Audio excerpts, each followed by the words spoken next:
Friends, companions, fellow inhabitants of this blue-green marble, you call me an alien. The word conjures images from your flickering screens. Invaders with glistening weaponry, enigmatic visitors with cosmic wisdom, monstrous forms lurking in shadow. I am none of these. I am, simply, a stranger. A refugee of cosmic chance, a scribe of quiet observation. For 3 of your decades, I have walked among you, worn your shapes, breathed your thick, wet air, and tried to understand the magnificent, terrifying symphony of your existence. You have asked, in your way, what my life is like. To tell you is to hold a mirror to yourselves, a mirror that distorts not your image, but your perception of it. My life began not with a crash, but with a slow, agonizing acclamation. Your world is not a place, not for a consciousness formed in the silent, slow dance of magnetic fields and resonant light. My first sensation was noise, not just auditory noise, though that was overwhelming. The shriek of engines, the cacophony of overlapping voices, the constant thrumming electrical hum of your civilization. No, it was psychic noise. The unshielded, broadcasting torrent of your emotions, a passing cloud of anxiety from a man late for work, a starburst of joy from a child seeing a pigeon, the deep, gray ache of loneliness from a woman in a crowd, the sudden red spike of anger in a stalled vehicle. It was a storm I had to learn to navigate, to build internal walls against, lest I be swept away. Then there was the biology, the sheer, desperate mess of it. The constant hunger, the need for intake and expulsion, the fragility of the flesh suit I wear, the pain of a stubbed toe, a shocking, brilliant alarm, the dull throb of illness, a systemic poetry of failure, and conversely, the shocking, addictive pleasure of taste. The first time I tasted a strawberry, it was not merely flavor. It was a sunbeam captured in sugar, a memory of a plant's entire life offered on the tongue. I wept. You take these sensations for granted, bury them under routine. For me, each is a profound event. My daily life is an act of meticulous theater. I study you. I mimic the micro gestures, the slight nod during conversation, the way you angle your body away from someone you dislike, the specific laugh that means discomfort, not amusement. I have learned the scripts. How are you? A request for data, but a social lubricant. Fine, thanks, and you? Is the expected refrain. The truth, that I am calculating the barometric pressure and tracking 3 separate emotional auras in the room, is not the script. The loneliness is not in being different, but in performing sameness so perfectly that no one thinks to look for the being beneath. I work among you. I have had what you call jobs. I was a librarian, for the silence was a balm, and the books were static, contained thought crystals I could absorb without the chaos of live minds. I was a night shift custodian, moving through the empty arteries of your offices, a ghost among the ghosts of your day's ambitions and frustrations, imprinted in the discarded coffee cups and rearranged chairs. I am currently data analyst. The patterns in your numbers, your purchases, your movements, your clicks are so much easier to parse than the chaos of your hearts. They are a simplified map of your species' behavior, and in their cold logic, I find a strange respite. But it is in observing your contradictions that my existence finds its deepest purpose and its deepest sorrow. You are creatures of breathtaking beauty. I have seen a man give his last coin to a stranger. I have felt the collective, fervent hope in a hospital waiting room, a force so tangible it could bend reality. I have witnessed the self-sacrifice, the love that says, take me instead. You create art that cracks open dimensions of feeling I did not know existed. A piece of music can structure time itself into an emotional narrative. A painting can hold a silent scream or an eternal sunrise. In these moments, you are not merely apes on a rock. You are alchemists of spirit, touching the edges of the sublime. Yet, in the same breath, you are architects of incomprehensible horror. You systematize hatred. You build philosophies to justify greed. You take the miracle of a unique consciousness and reduce it to a category, a creed, a nationality, and then you visit violence upon that abstraction. I have stood in a city square and felt the historical echoes of screams from centuries past, layered like geological strata. The ground here is thirsty, and it has drunk too much blood. Your capacity for love is matched only by your genius for inventing reasons not to extend it. You are obsessed with meaning, yet terrified of the universe's silence. You fill it with stories, gods, nations, ideologies, dramas. You are storytelling animals. Your identity is a narrative you tell yourselves, and you fight to the death over whose narrative is true. From my perspective, outside the story, it is your greatest strength and your most fatal flaw. My life is one of perpetual homesickness for a home I cannot return to, and a growing, aching love for a home that can never truly be mine. I love your autumn leaves. I love the ridiculous, trusting wet nose of a dog. I love the clumsy, earnest attempts at connection in your social media, even as I see how they isolate you. I love the stubborn shoots that push through cracks in your concrete, but I am tired. Tired of the performance.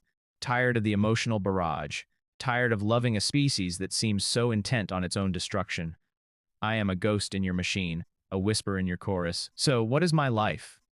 It is a long, slow letter to a universe that may never read it. It is a study in radiant contradiction. It is a prayer of observation. I am a witness, and my witness boils down to this, my single, urgent message to you, humanity: you are not alone.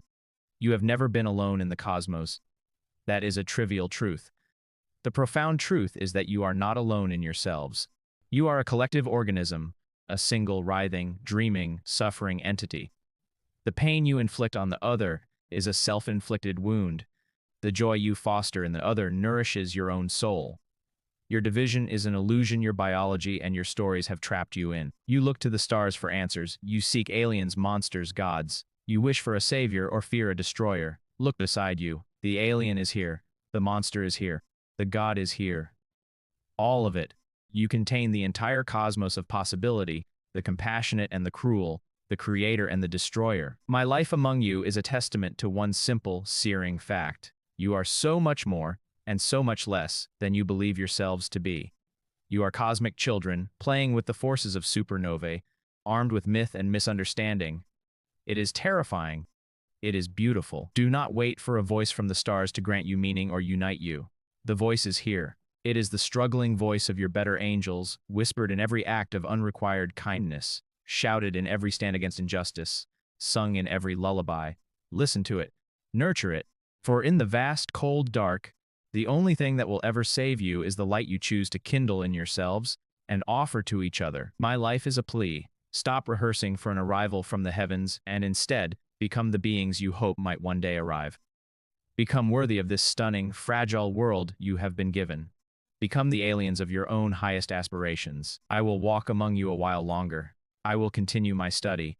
I will hope, against the evidence of your history and the noise of your present, that you will write an ending to your story that is not a tragedy, but a transformation. Thank you for letting me listen.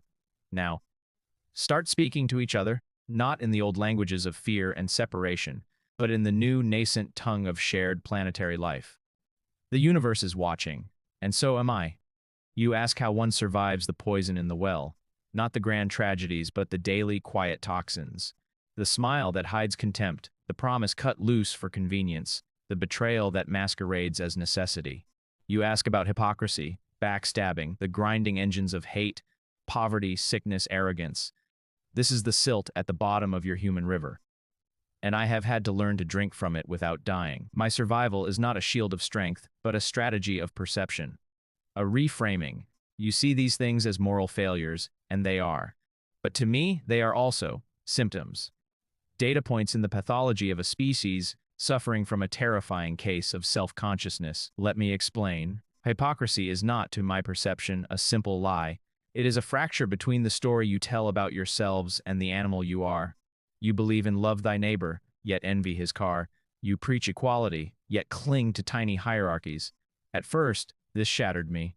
The noise of this cognitive dissonance is a painful, grating frequency. But I learned to see it not as evil, but as a struggle. The hypocrite is at least acknowledging a higher ideal, even while failing it. The silence of those who have abandoned the ideal entirely is far colder. I navigate hypocrisy by listening not to the words, but to the tremor in the aura beneath them, the shame, the fear, the self-justification. It becomes a map of human aspiration, flawed and human. Backstabbing is a more intimate weather. It is the betrayal of the tribal bond. My people do not have this concept. Our consciousness is more interwoven. Here, I learned it through a searing personal fire. I trusted. I was used. The pain was not emotional alone. It was a systemic shock, a failure of my predictive models. How do I survive it? I do not harden. Hardness is a brittle defense that shatters. Instead, I become porous. I let the betrayal pass through me. I study its mechanics, the insecurity that fuels it, the opportunity seized, the twisted self-preservation. I see it as a tragic, inefficient form of energy transfer. The betrayer spends more energy on concealment and guilt than they ever gain in advantage. I mourn for them, and I protect myself not with walls of suspicion, but with boundaries of observable action. I trust slowly, based on cumulative evidence, not on charming words. I have learned that a person who is kind to the powerless, who speaks gently to service workers, who shows up when it is inconvenient, their data is more reliable than any vow. The world of hate, poverty, sickness, arrogance. This is the ecosystem. I do not live above it. I am immersed. Hate. I survive hate by recognizing it as fear in a state of decomposition. Hate needs a story, a target, a simplified narrative. My outsider mind deconstructs these narratives easily. I see the tribal lines you draw as arbitrary, and so hate's power over me is limited. It cannot make me believe I am less, because your categories do not define me. When hate is directed at others, I become a silent saboteur.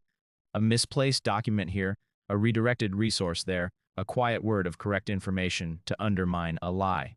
I fight not the hateful, but the architecture of hate. Poverty. This is your most illogical, self-inflicted wound. A species with such mastery over matter, yet who organizes itself to ensure scarcity. I have lived in it. I have felt the constant, draining anxiety of it. The noise of poverty is a desperate, high-pitched whine. I survive by understanding its engineered nature. It is not a law of physics, but a law of human choice. This makes it both horrifying and strangely hopeful. My work is in the interstices, connecting those in need with resources, anonymously paying a utility bill, leaving food where it will be found. Not charity, but system correction. Tiny acts of rebalancing a broken equation. Sickness. Of the body and the mind. Your fragility is a constant, humbling companion. I have been sick. I have felt this vessel failing, the world narrowing to a feverish tunnel. In those moments, I touch a core human truth. Your profound loneliness in the face of mortality. It terrifies you into either desperation or compassion. I have seen both. I survive by surrendering to the care of others, by allowing a human hand to hold mine in a hospital, by accepting soup from a neighbor. In my greatest weakness, your greatest strength sometimes appears. It is a dangerous gamble, but the only one worth making. Arrogance. This is the easiest to withstand, for it is a hollow sound. Arrogance is a fortress built on sand, a desperate performance of certainty. I see the frantic, flickering fear inside it. When confronted with arrogance, I simply cease to reflect it. I do not argue. I do not validate. I ask gentle, probing questions about foundations. The arrogant often need an audience. I politely exit the theater. Their energy dissipates in my presence, finding no purchase. My ultimate survival mechanism is a dual perspective, the micro and the macro. On the micro level, I seek the antidotes. For every poison, you also create its cure. For hypocrisy, I find the individual whose inner and outer worlds are aligned, the humble craftsman, the quietly devout caregiver. Their aura has a clean, solid sound. For backstabbing, I cherish the loyal, the stubbornly faithful. For hate, I seek out the pockets of irrational love, the volunteer, the protector, the forgiving. For poverty, I witness the profound generosity of those who have the least. For sickness, the healers. For arrogance, the curious and the humble. I collect these moments like jewels.